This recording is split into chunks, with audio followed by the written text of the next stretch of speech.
Hey guys, it's Mitch. How's it going? We're going to end the Halloween revisits right. We're taking a look today at one of the first Elseworlds stories. We're looking at Batman Dracula Red Rain by Doug Monk and Kelley Jones. So just before we get into it, if you enjoy the channel, if you feel like you might want to help out a little bit, go subscribe on the Patreon. Links are in the description. Gives you early access to everything I do. Helps out the channel, helps to buy new comics. Okay, so as I said, this is one of the first Elseworlds books. Elseworlds, of course, is just DC Comics. Let's take a superhero and put him in a weird situation that we can't really put in continuity. The first one of these is kind of Gotham by Gaslight, which wasn't technically Elseworlds at the time because they hadn't come up with that particular brand name yet. But that was what if Batman was hunting Jack the Ripper in late 19th century London. And I think people were like, ooh, that's pretty cool. Let's see more of Batman doing weird out of continuity shit. And so he came up with Batman Holy Terror, and that's the first official Elseworlds book, followed by the sequel to Gotham by Gaslight, and then Batman Dracula, which is just one of the best ideas. You know, Batman's kind of a figure of the night. He's got his whole dark, macabre kind of persona anyway. Put him up against one of the biggest monsters in history, who can't go out in the sun, can only operate at night. So that on its own, great concept. The story itself is going to be good. It's a very nicely written story. Kind of reminiscent, really, of something like Batman Judge Dredd, where it's not knock you on your ass great, but it's certainly good enough to hold up over the course of an extended comic book storyline. The real star of the show is the art of Kelley Jones. So brief rundown on Kelley Jones. Kelley Jones came up in the mid-'80s working for Marvel, doing inking at first and then getting a bit of work on, I think his first penciled comic would have been What If, number 47, which is the last issue of the original What If run. And if you ever take a look at that story, it doesn't look anything like Kelley Jones. He's having to do a Thor story, and nothing looks like it looks fine. It also looks kind of awkward, and you don't see any Bernie Wrightson influence, which is the Kelley Jones kind of calling card. From there, he kind of bops around a bit at Marvel, doing odd jobs, doing inking here and there, getting the odd, fill-in issue. I think his first real extended run is on Micronauts, The New Voyages, where he got 15 issues in, and I think he got to work out a lot of the kinks in his style. Particularly since he was doing all of the art chores on that, not just the penciling, he was inking as well. So at that point, he's getting to be pretty good, and he goes over to DC for a little bit, does a backup feature in Action Comics with a Dead Man story, and he kind of changed how the Dead Man character looked. Wasn't so much just, a dude with white skin in a red leotard. He made him a lot more corpse-like, which is not exactly surprising given what we know about Kelley Jones now, but at the time it might have been a little bit like, man, that's crazy. He also gets a bunch of Sandman issues, like a couple of standalone issues, including the award-winning Dream of a Thousand Cats issue, and he also gets the Season of Mists storyline, and I think probably around then is when he had established himself as a name. Not one of the top guys, but I think most likely a guy where people were like, yo, I want to see more of this guy's style. And he was getting some fans inside the DC bullpen. So other writers and artists were starting to really dig on Kelley Jones, as well as the editors. And Archie Goodwin thought it'd be a cool idea to hook up Kelley Jones with Doug Monk.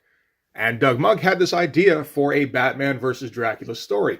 And it's kind of funny in that, apparently, when he first heard about it, Kelley Jones was like, that sounds like the dumbest thing I've ever heard of.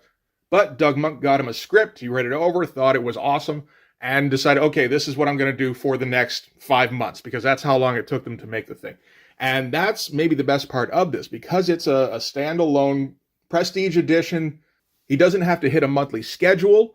He can kind of just sit and noodle on pages until he feels they're good enough, and then ship them off. And what we're going to get is really Kelley Jones making the best work, I think, that he's made to this date, easily. I remember seeing this, probably would have been 93 or 94. A buddy had a copy. I didn't know about comic shops when this first came out. This is a 91 release. And I remember checking it out at the time and thinking, holy shit, this is the most amazing thing ever. Didn't go back and get it. I think probably the price tag scared me off a little bit. This thing cost 12 bucks Canadian in 91, which is hefty. But I always wanted a copy, and now that I've got one, it's kind of awesome. I won't lie. So let's get into this. We can start with the cover. And I always like the cover for this. I mean, the image itself is small, but it is a good one. It's nice and noticeable. Batman crawling out of the grave, just draped in shadow. And then you get this great presentation with the huge border and the fancy lettering and everything. And I think we can tell from the cover here that while the title technically might be Red Rain, that wasn't what they were going to get your attention with. Not everyone's going to know what Red Rain is supposed to mean. So the bigger lettering goes to Batman Dracula. Okay, I think I can puzzle that out. But yeah, I dig this cover. It looks different from anything else that was on the shelves at the time. All right, so let's get into this. I like how right off the bat you can see, oh, this is going to be very Wrightson. Just get a small drawing on the cover sheet here of a bat's skull in a very Wrightson-y style. Looks great. I mean, it doesn't have the control of Bernie Wrightson or the absolute mastery of fundamentals, but I don't give a shit. Like, there aren't very many people who do. And Kelley Jones does enough other stuff great that I don't mind the odd lapse here and there. There aren't very many anyway. So we're going to start out in Gotham City. Dude gets propositioned by a hooker, and we find out that he's recently arrived from Europe. It's like, ooh, exotic. And she invites him further into the alley to, do her business. And some nice starts right off the bat. So we're going to see, like, there's a whole bunch of detail in this. It's going to stay that way throughout the book. Like I said, 5 months of preparation for this. Kelley Jones, I think, wanted to make sure this was the best looking thing he ever did. Nice looking backgrounds. We're going to get a few of these faces that I'm pretty sure are referenced because some of the shadows look just a little too good. I mean, shadows are Kelley Jones's stock and trade, and they tend to look fantastic throughout, but every once in a while I get one of these faces is like, you posed somebody for that. Not that I mind. So, naturally, she starts to take her coat off, and the guy attacks her. He's got his fangs. He's a vampire. Drinks her blood. Vacancies are available, apparently. Odd choice. And, drains her dry. When he's done, he slashes her throat and leaves her on the couch that, she was going to do her business on. And Batman finds her corpse. And this is apparently corpse number 2. And yeah, so we can already tell this is going to be very different from your standard Batman kind of story around this time. We're already getting a fair amount of blood and sex on page 2 and 3. This, of course, was not submitted to the Comics Code Authority. It's a prestige edition. It's direct market only. There's no point. But yeah, awesome looking shadows all over the place. Looking very stark. I'd love to see the artist edition of this, if there is one. I think there might be. Or at least an artist edition that has some of these pages, because it'd be very stark. Kelley Jones likes to use a lot of black on the page, which I kind of love. All right, so from there we cut to Wayne Manor, where Bruce Wayne sleeps in his 4-poster bed. And he dreams about some beautiful woman appearing in his bedroom, first as mist and then taking on a more corporeal form, and kind of having her way with him. Again, much sexier than we're used to a Batman comic being at this time, I think. And that he gets up, he's going to get ready to go out again as Batman. We're going to get a little bit with another homeless person who's trying to settle in for the night. But this page it's fine, it's whatever, it's storytelling stuff. I remember this sequence, though, from when I was a kid, just like, oh, damn. Maybe vampire women coming into your room at night ain't the worst thing. It probably helps if you're, a millionaire / vigilante, but, I mean, when I first read this, I was like 14. I probably thought, yeah, I got time. So Batman's going to head out in his oddly cartoony Batmobile. That is one thing in this that just doesn't fit at all. I don't know if just Kelley Jones doesn't like drawing cars. That might be the case. But this Batmobile looks like it belongs in a Looney Tunes cartoon. And he's got his mile-long cape behind him. We're going to see the mile-long cape on display all throughout this thing, which is great. Gets downtown, and the homeless guy we saw earlier gets approached by a dude with fangs. And Batman arrives on the scene, a little too late, so this makes victim number 3. All sorts of great shadow stuff going on. Like, Kelley Jones's version of Batman is so great. Like, that's kind of what started this thing, was just Archie Goodwin wanted to see Kelley Jones do a version of Batman. And it's like, man, I think you kind of picked a winner there. So from there, we're going to cut to City Hall, where Commissioner Gordon is sitting with the mayor, and they're talking about the current problem with homeless people getting their throats ripped out. And it turns out it's not 3 victims, actually. They just haven't been releasing the numbers. It's more like 20. But the mayor is the city's first black mayor, and he doesn't want this to be some kind of publicity nightmare. So he's trying to get Commissioner Gordon and the police force to handle this quietly somehow. Like, they've got to do an intense, full-scale investigation, but, do it on the down low. And back at Wayne Manor, Bruce Wayne once again is dreaming about the misty vampire lady who comes into his room at night and gives him some happy, happy dreams, and then disappears again. And when he wakes up, man, he's like, man, I feel great, but why are my shorts wet? But no time to think about that. He goes and jumps out the window, leaping across Gotham. Great shots. But, he's always got, the great thing about Batman is that he's always got a gargoyle to perch on, and, have his cape billow around. That mile-long cape is really, I assume he's catching air off of it. Like, that's helping to hold him aloft, because he's not anywhere near any buildings here. He's like in free fall. That's okay. It looks awesome. I love the way he draws the cape, where you can like clearly tell where's the top of the cape, where's the bottom, because the bottom is pitch black, and it's all just kind of shapes, but it looks amazing. Elsewhere in Gotham, yet another homeless person is getting attacked by yet another crazy person going after their throat. But this time, Batman gets there before they get to finish, and he's like, all right, crazy throat-biting lady, let's throw down.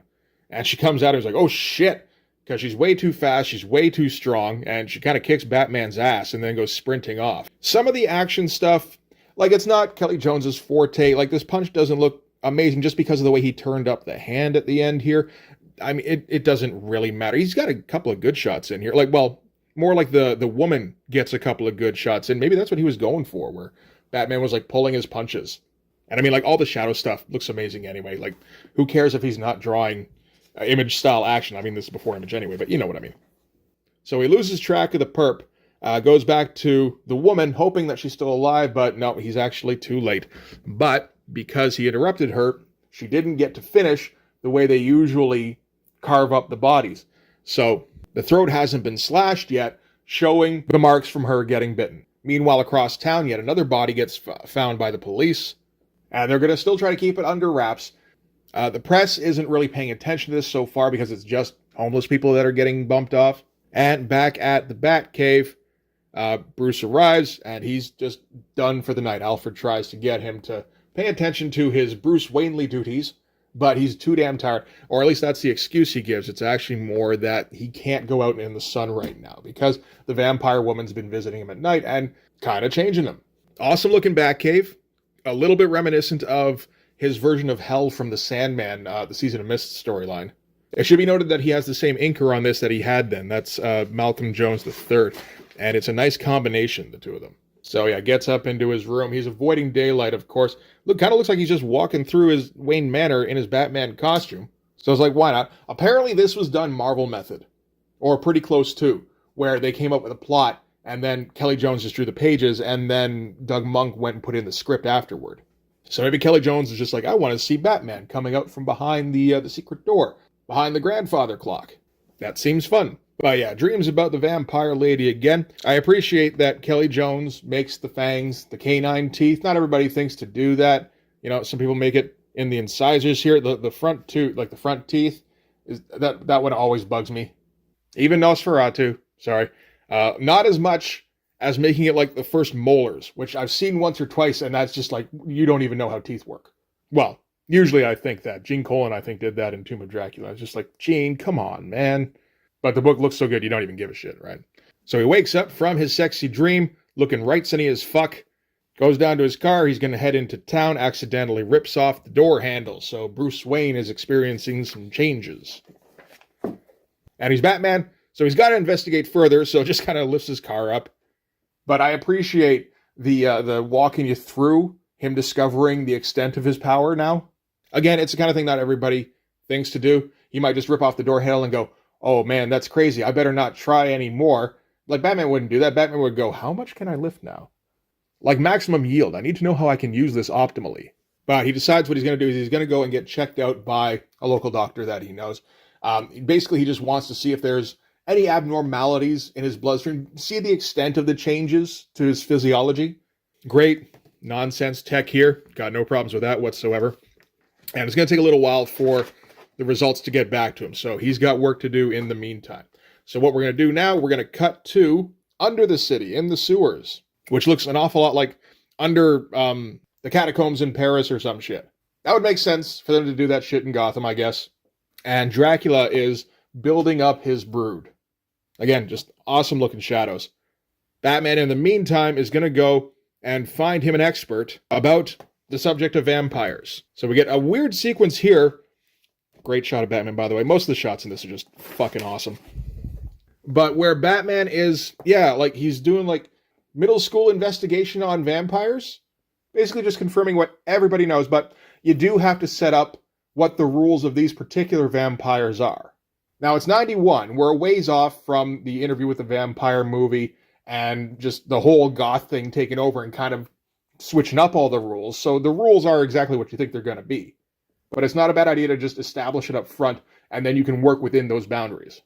So Batman goes back out into the night, armed with new knowledge, into the red rain, because it's raining red, which they don't entirely explain in this. I think it's basically suggested that this is due to pollution. And Batman goes to check out Potter's Field, which is basically like Beggar's Graveyard, and see what's going on there. What it turns out has happened is a bunch of the graves have been opened up, only opened up from the inside. Interesting moment here where he's like, I wonder if all the crosses bothered them while they were leaving the graveyard.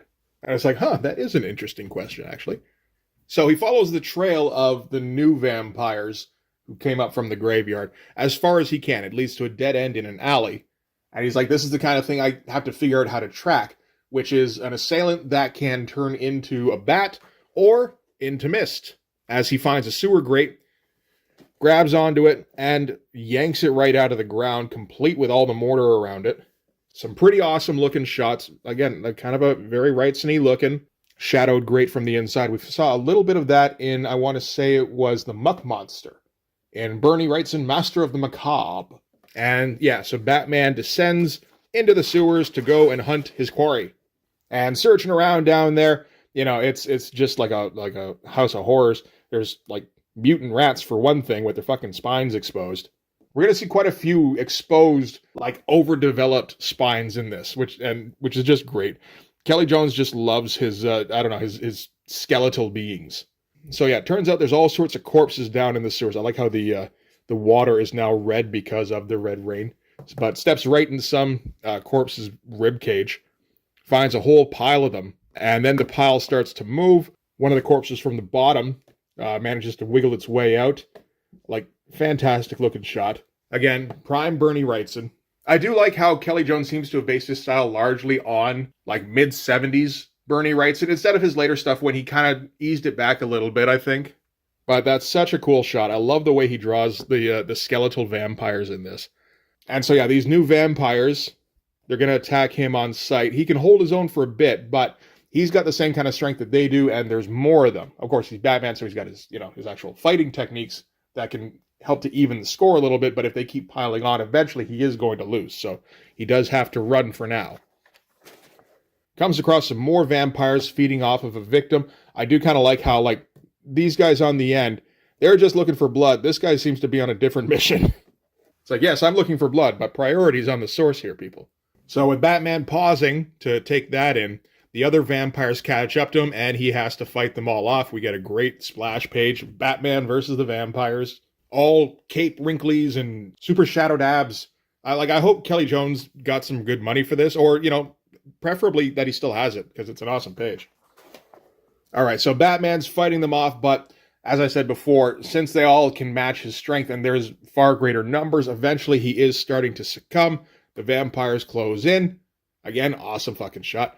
And then we get, like, renegade vampires who show up to save the day with their stake-shooting guns, which is fine, if not silly. Like, I don't think there's any point where you're like, come on, Kelley, that's a bit far-fetched. I mean, we're already in a fucking vampire story in a Batman book. It's just every time you see that kind of thing, it's like, crossbows exist. Maybe that's what these are, just kind of a differently shaped crossbow. But among the renegade vampires is the woman that's been visiting Bruce Wayne every night and giving him his happy dreams. So this is Tanya, and she's Batman's new ally. And right as they meet, after they wiped out this little brood of vampires in the sewers, that's when Dracula shows up. This is Dracula in his bat form. Again, extended spine, skeletal face, looks like pretty fucking gross. It's great horror comic shit. Slowly turns back into his human form. I love these faces, always. And as King of the Vampires, he has mental sway over most vampires, including the Renegades, and he's able to compel them to point their stake guns at themselves. But before he can convince them to pull the trigger, Batman drop kicks him and then runs off into the pipes. and gets kind of swept along the river of sewage and red rain. And Dracula goes running after him. This seems like a personal offense at this point. So Dracula corners Batman. He manages to get a swipe in on him, and he's bleeding out. And what Batman does is he gets a bunch of blood on his finger and draws a cross on the wall in it. And Dracula is going to take this as like a particularly personal insult because he desperately wants that blood, but the shape keeps repelling him. Which I remember thinking was really cool and clever when I first read this. And they apparently just stay like this all night, essentially. Where in kind of a stalemate with Batman slowly bleeding out and Dracula not able to get close enough to finish him off. And eventually it starts to turn back into daylight. Obviously Dracula can't be out in the day, so he's going to turn back into his bat form and let Batman go for now. But he's on Dracula's shit list now. And Batman is able to make his way back to Wayne Manor. He's pretty weak now. He's lost a shit ton of blood, and it's going to take a while for him to, get that back. But he has to keep going because there's a crisis going on. Meanwhile, Alfred notices there's some weird shit going on with Bruce's back, which we're not going to see at this point. They did mention this earlier when Bruce went to the doctors, and the doctor's like, you got some weird contusions on your back there. You might want to, look at treating them. He's like, I don't have time for that shit.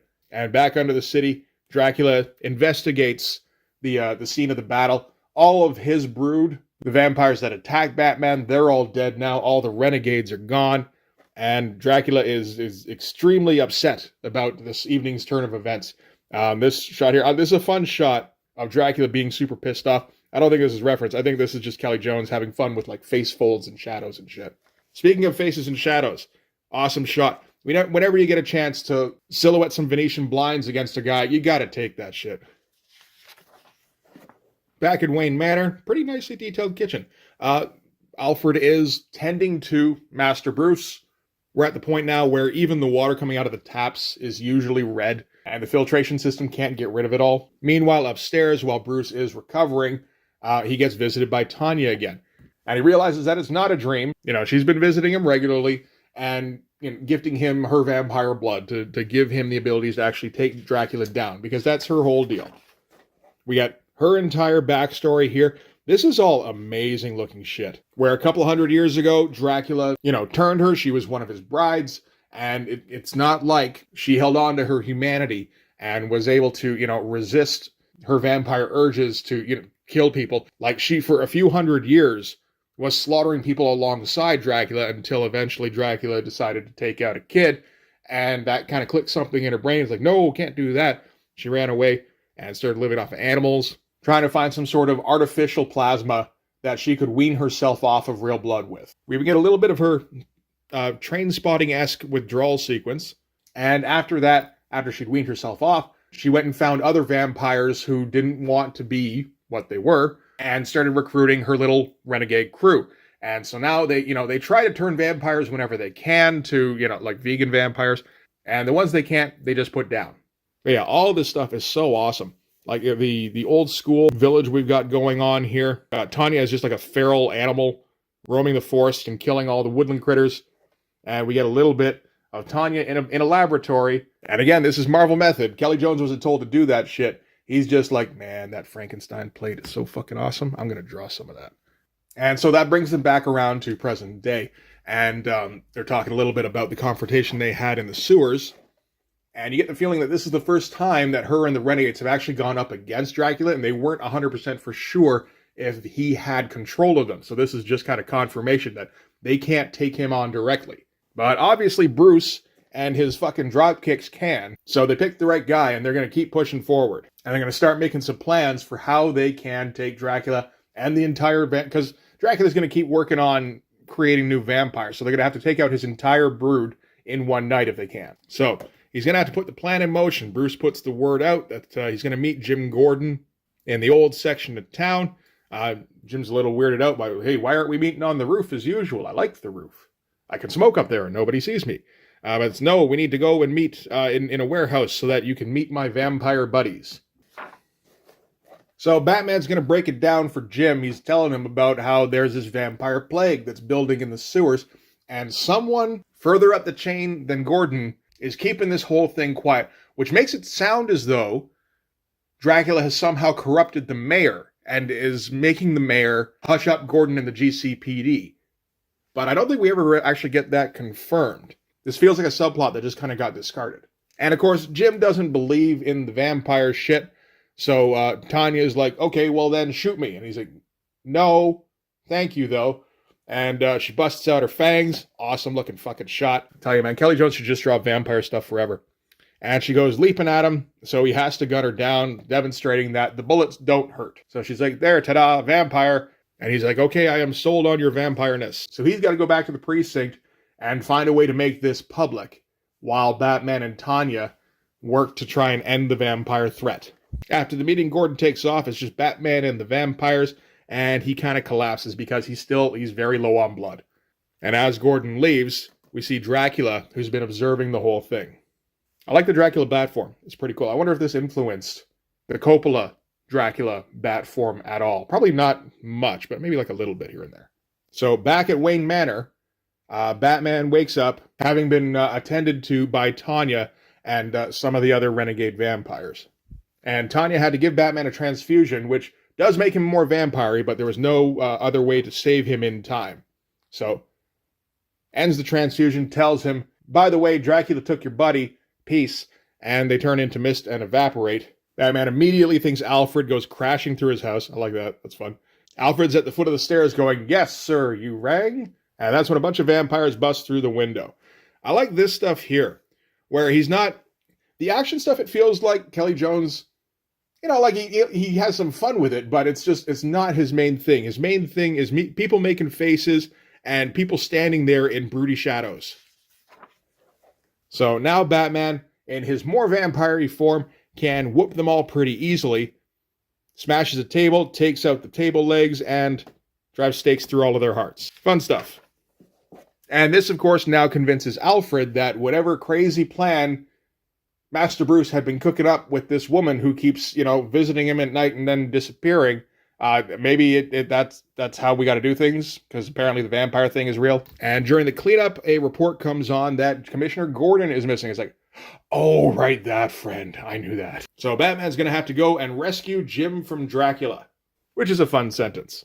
And we're going to get the reasoning behind what Dracula's been doing lately. So they do mention earlier that Tanya has been speculating why Dracula is being so overt all of a sudden, since he survived for centuries, keeping his name kind of hush-hush. Like rumors would get out, but never any actual proof.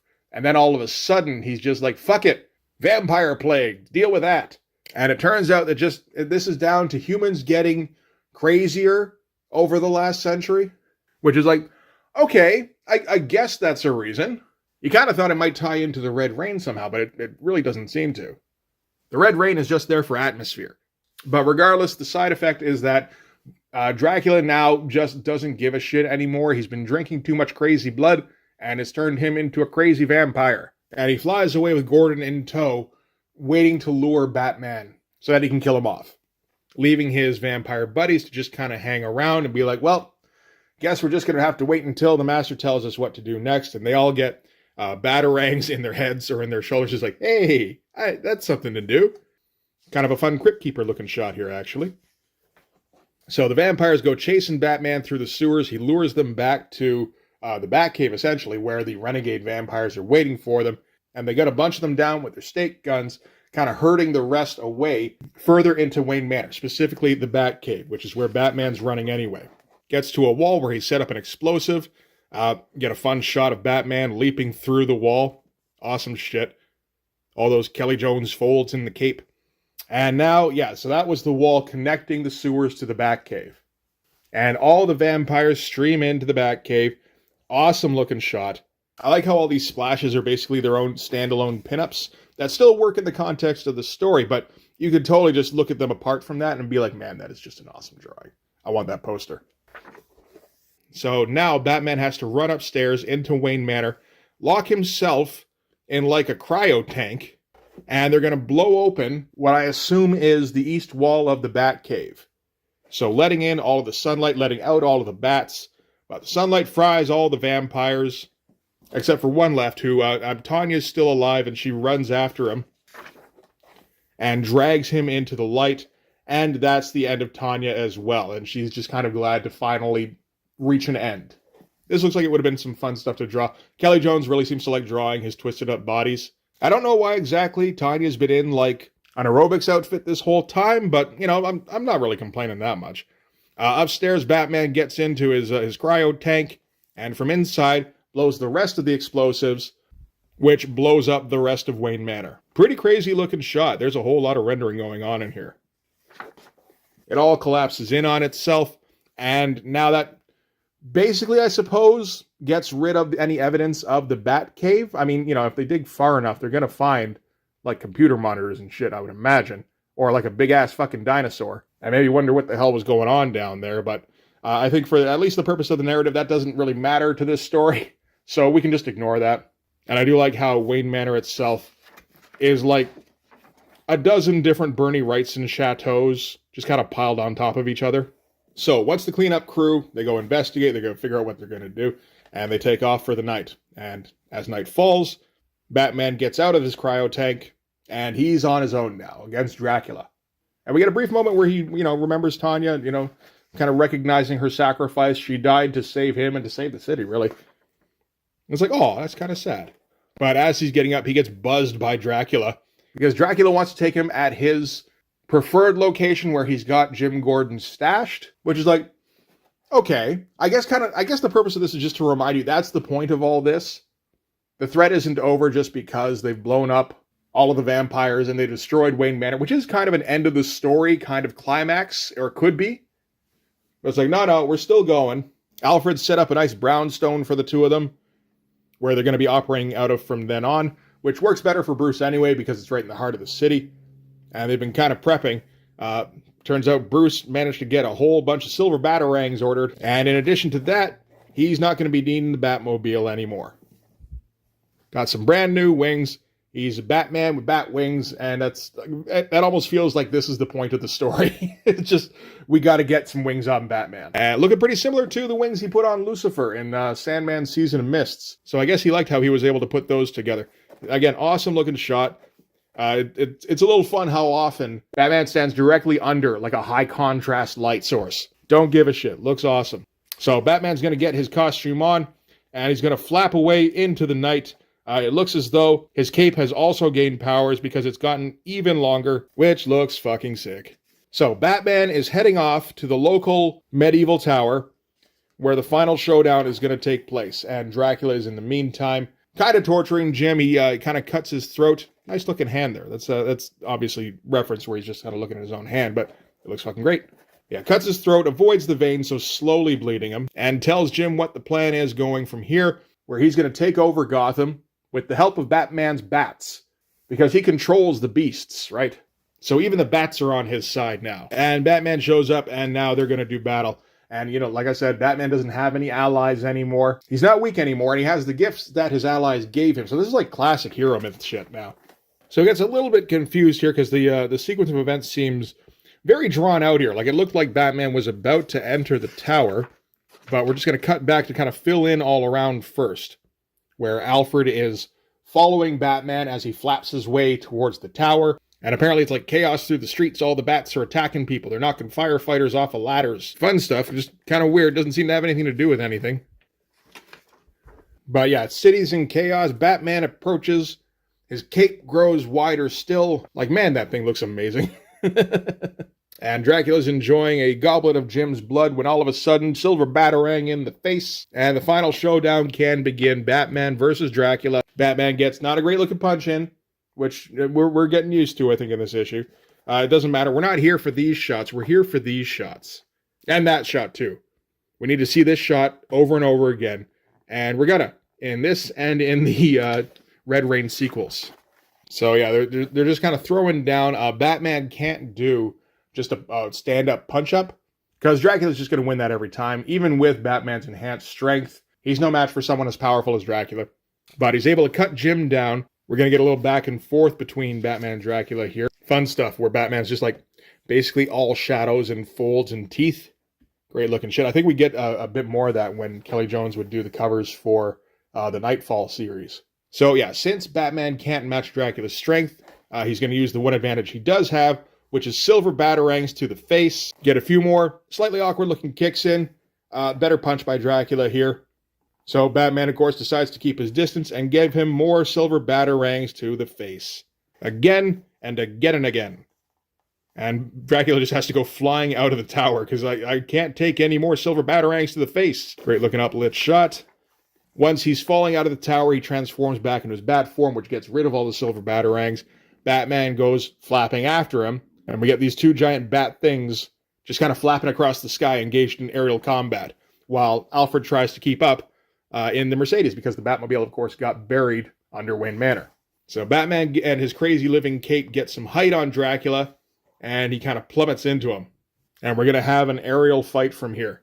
Like, really, the cape is kind of its own character at this point. It looks like it's so much fun to draw. He's, like, always got it draped over his arms now, where it looks like his costume is just cape. Like, look at that shit.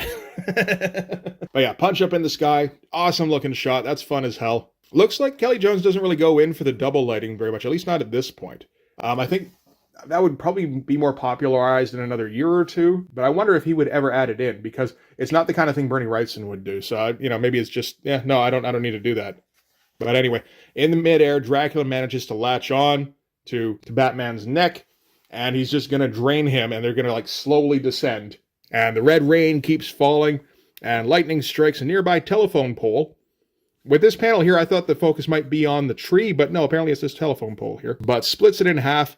Batman is able to get a silver batarang into Dracula's face one more time for good luck.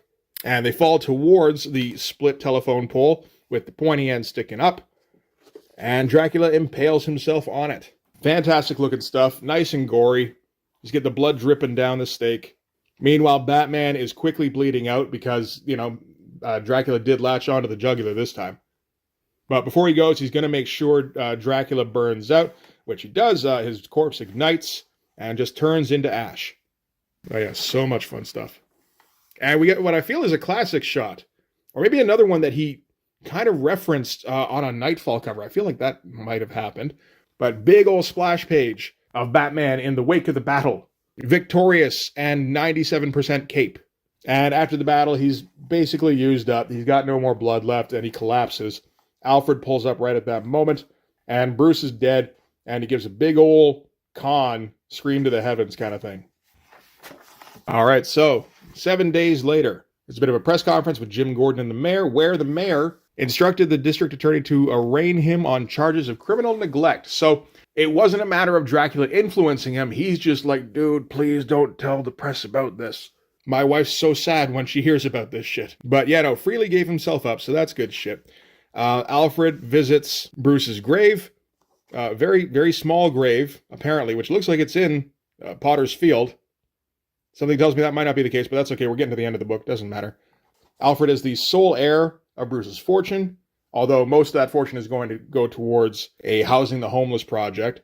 And he heads back to the brownstone, which is like his house now. Oh, and vacancies were available. There we go. It kind of comes full circle, doesn't it? Because I was at the beginning there. Yeah. All right, so the first murder takes place right where Batman's house is at the end. Okay, that's the point. Thank you for that. And luckily, this particular brownstone has an endless staircase leading down to the basement, where there's a big old casket where Batman spends most of his time during the day now. And we're assured that while Bruce Wayne might be dead, Batman will now continue on forever. And fun shot of vampire Batman to end us off with a Bernie Wrightson candle, just for good measure. All right. So that's it for Batman Dracula Red Rain. Man, that book's so good. Like I said, the story's a pretty good one. It won't blow you away, but it certainly holds its own. And the art just kind of propels it to a different level. This book must have been pretty popular. I have no idea what the print run was, but at $12 a pop, if they sold a decent amount, yeah, they would have been rolling in it from this. But regardless, it was popular enough to warrant 2 sequels. So you get Red Rain, you get Bloodstorm, and then you get Crimson Mist. Why not? And also, I've never heard one way or the other, but it feels like this kind of propelled Elseworlds into the public eye. The public being the direct market. But I know that when I read this, I was like, yo, Batman fought fucking Dracula? Cool. Who else is he going to fight now? What other weird situation will we see Batman in that would normally never happen? And I'm sure I wasn't the only one who thought that. And DC would start cranking out the Elseworlds titles. To the point where I think in like 2009, they had to basically be like, okay, you know what? We're backing off on the Elseworlds titles because nobody gives a shit about Elseworlds anymore. So I'm not sure if they've been able to keep up with that. I assume they have. I don't feel like I hear too much about Elseworlds books coming out anymore. It feels like Marvel kind of took that over, where they just got dozens of fucking what-if issues coming out all the time. But yeah, that's Batman and Dracula, Red Rain. I finally have a copy. If you don't have a copy, you should get a copy. If you want to see more of Kelley Jones drawing Dracula, like these days, apparently he's got a Kickstarter going on that I think is going for another day or two, which is a Dracula volume. Looks like it's in hardcover, or you can get it in the PDFs. It's like 120 fucking pages, with him teamed up with Matt Wagner. The new one seems to be about the brides of Dracula. He already put out the Dracula volume, and I guess there's probably a third one being brainstormed at some point. But yeah, if you want modern Kelley Jones Dracula, it's still coming, apparently, which is kind of fucking awesome. So yeah, maybe go get that. But for this one anyway, that's going to do it. Thanks very much for watching. If you like this video, please hit like, hit subscribe, hit the notifications so you know when the next one's coming out. Go over and subscribe on my Patreon. Gives you early access to everything I do, from the Blood Force stuff to the YouTube videos before they get uploaded to YouTube, as well as some Patreon exclusive content. You can also follow me on Instagram and DM me there for commissions, and you can join the Blood Force Discord server. But yeah, that's going to do it. Thanks again for watching, guys. I'll see you in the next one. Bye-bye.